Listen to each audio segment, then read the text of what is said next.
di Jakarta yang fasilitasnya lengkap? Ya di UHAMKA dong. UHAMKA maju, semangat terus berkobar. Universitas unggul di tanah yang tercinta. Hai teman-teman semuanya, apa kabarnya nih hari ini? Semoga sehat selalu ya. Nah teman-teman, dari video kali ini teman-teman ada yang bisa tebak apa yang akan kita bahas ke depannya? Kalau ada yang jawab interaksi sosial, benar sekali teman-teman. Kita akan membahas apa itu interaksi sosial. Jadi, interaksi sosial adalah proses di mana individu atau kelompok saling berhubungan dan mempengaruhi satu sama lain dalam berbagai bentuk, seperti komunikasi, kerjasama, atau konflik. Nah, selain itu juga ada manfaat dari interaksi sosial. Yang pertama, ada peningkatan kesehatan mental menurut House, Landis, dan Huberson pada tahun 1988. Interaksi sosial ini berperan penting loh dalam mengurangi resiko depresi, kecemasan, serta masalah kesehatan mental lainnya. Yang kedua, adanya perbaikan kesehatan fisik. Menurut Holt, Lanston, Smith, dan Layton pada tahun 2010, menemukan bahwa individu yang memiliki hubungan sosial yang kuat memiliki resiko kematian dini yang lebih rendah, dan interaksi sosial yang baik dapat meningkatkan sistem kekebalan tubuh. Nah, yang ketiga ada pengembangan identitas dan keterampilan sosial. Menurut Cooley, tahun 1902 dalam konsepnya yaitu Looking Glass Self, menjelaskan bahwa interaksi sosial membantu individu dalam membentuk dan mengembangkan identitas diri melalui bagaimana orang lain menanggapi kita. Nah, selanjutnya di sini ada sebuah percakapan antara nelayan dan pembeli di pasar. Silakan disimak teman-teman. Selamat pagi Bu, cari ikan ya? Iya Pak, pagi juga, hari ini ada ikan apa saja? Hari ini saya punya ikan kembung, tongkol, dan kakap. Semuanya masih segar, baru tadi malam ditangkap. Wah, bagus sekali ya ikannya. Ikan tongkolnya berapa sekilo Pak? Untuk tongkol harganya 35.000 per kilo Bu. Agak mahal ya. Biasanya kan sekitar 30.000. Betul Bu, kebetulan cuaca beberapa hari ini kurang mendukung untuk melaut. Jadi stoknya terbatas, tapi ikannya memang bagus dan segar sekali. Oh begitu ya, baiklah saya beli 1 kilo tongkol ya, tapi boleh kurang sedikit ya.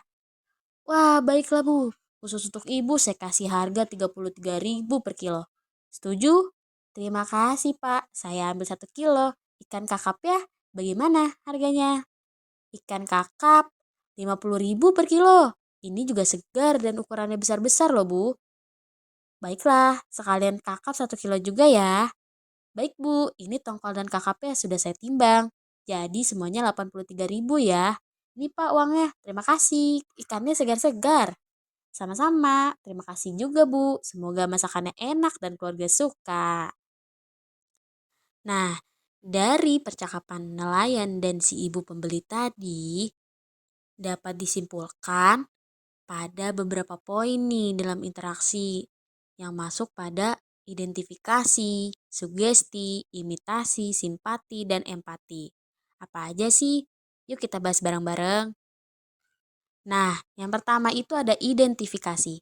Identifikasi ini proses di mana seseorang berusaha meniru atau mengadopsi sikap perilaku orang lain yang dianggap menarik atau penting. Nah, pada interaksi yang tadi, si pembeli ini mungkin merasa teridentifikasi nih dengan nelayan sebagai sosok yang bekerja keras dan memberikan produk segar. Jadi si pembeli merasa memiliki keterkaitan atau kesamaan nilai seperti menghargai kerja keras dan kualitasnya. Nah, yang kedua ada sugesti, yaitu pengaruh yang diberikan seseorang kepada orang lain untuk melakukan atau merasakan sesuatu tanpa berpikir panjang.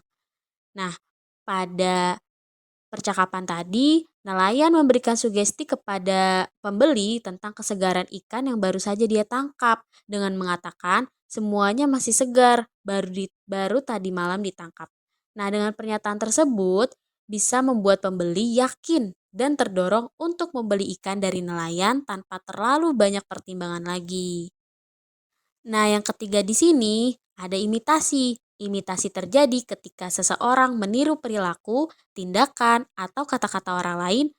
Nah, dalam interaksi tadi, terlihat bahwa pembeli meniru cara berbicara sopan dari si nelayan ketika berkomunikasi.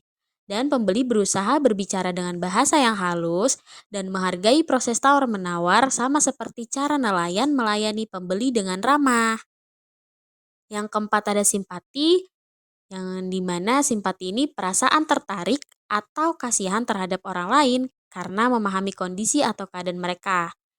Di percakapan nelayan tadi, ketika nelayan menjelaskan bahwa cuaca sedang kurang baik dan kondisi ikan terbatas, pembeli mungkin merasa simpati. Jadi, hal ini dapat mendorong pembeli untuk tetap membeli ikan meskipun harganya lebih tinggi karena ia memahami kesulitan yang dialami nelayan. Yang terakhir ada empati. Empati di sini adalah kemampuan untuk merasakan atau membayangkan perasaan orang lain. Nah, pada percakapan tadi, pembeli menunjukkan empati ketika tetap membeli ikan meskipun harga naik sedikit. Dia berempati terhadap perjuangan nelayan yang menghadapi tantangan alam dan tetap bekerja keras.